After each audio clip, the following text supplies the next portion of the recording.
Assalamualaikum warahmatullahi wabarakatuh. Perkenalkan, nama saya Gilas Kanasaki. Saya dari kelas Rajin bin Muawiyah. Saya akan menceritakan dongeng Sasakala Situ Bagenit. Selamat menyaksikan.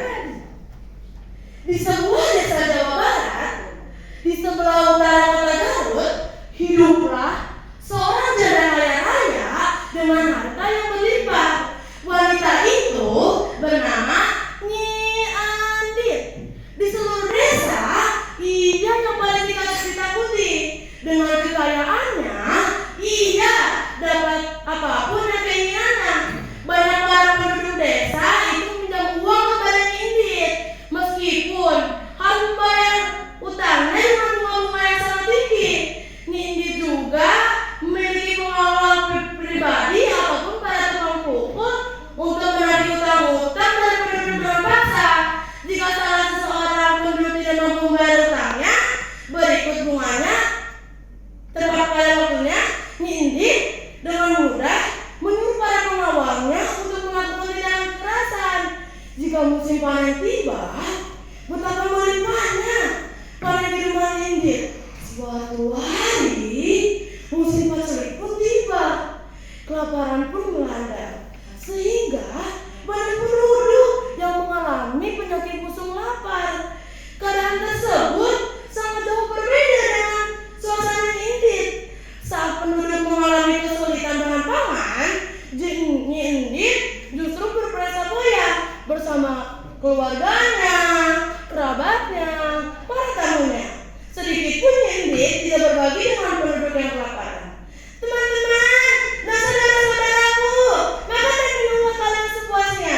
Kalian tidak akan merasakan penderitaan seperti yang di luar sana, karena panenku sangat melimpah, ujar Nyi Andit.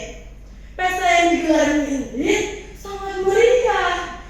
Sedangkan di luar tempat tinggalnya, mewah para penduduk mengais-mengais sampah-sampah demi mendapatkan makanan.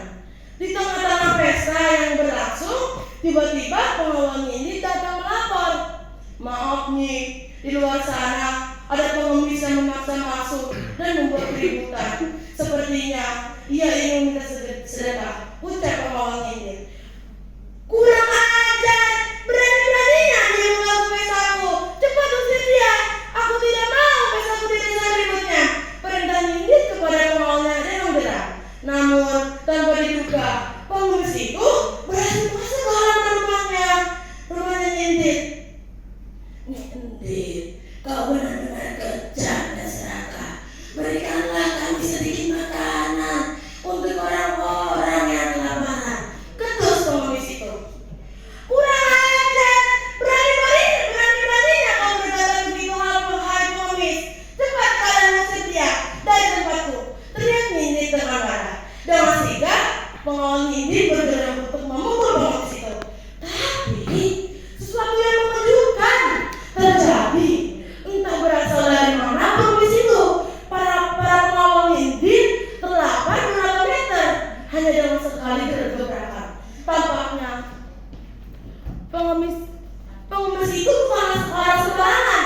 Dia adalah orang yang sangat sakti. Semua tamu Nyi Andit yang hadir kali itu tergerun pada kesaktian sang pengemis. Baiklah Nyi Andit, jika kau tidak mau berbagi dengan orang lain yang sedang kesulitan, aku menunjukkan sesuatu padamu, kata sang pengemis. Pengemis itu kemudian mengambil sebatang ranting pohon, lalu dia menancapkan kepada tanah. Iya, batang ranting pohon ini, jika kau bisa mencabutnya, maka termasuk orang-orang yang paling mulia di dunia. Jika kau tidak mampu, kau bisa mewakilinya kepada orang lain, seru pengemis kepada Nyi Andit. Melihat batang ranting pohon itu, Nyi Andit dengan enteng dan rasa penasaran menyuruh pengawalnya untuk mencabut batang ranting tersebut. Tapi tidak disangka, pengawal yang berbadan kekar dan berotot itu tidak mampu mencabut batang ranting pohon itu. Kemudian pengemis berkata, ternyata Nyi Andit tidak bisa mencabut batang ranting pohon itu, walaupun membayar pengawalnya mencabutnya batang ranting itu Nindi. Sekarang lihatlah kau ini, aku akan mencabutnya batang ranting ini dari tanah. Benar saja, dengan mudah pengemis itu mencabut batang ranting pohon yang tertancap di tanah. Tiba-tiba dari lubang bekas batang ranting yang tertancap itu keluar air yang sangat memancar dengan deras. Sedangkan pengemis itu tersebut lenyap dengan tiba-tiba. Ketika itu hujan pun dengan deras. Sedangkan pengemis itu tersebut lenyap dengan tiba-tiba. Ketika itu hujan pun turun dengan lebat, diselangi guncangan gempa bumi yang seolah-olah menelan desa itu dalam perut banjir. Dengan sekejap desa Nindi sudah terendam air.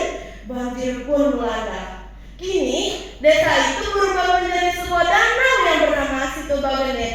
Situ Bagenit berarti danau, sedangkan Bagenit dari namanya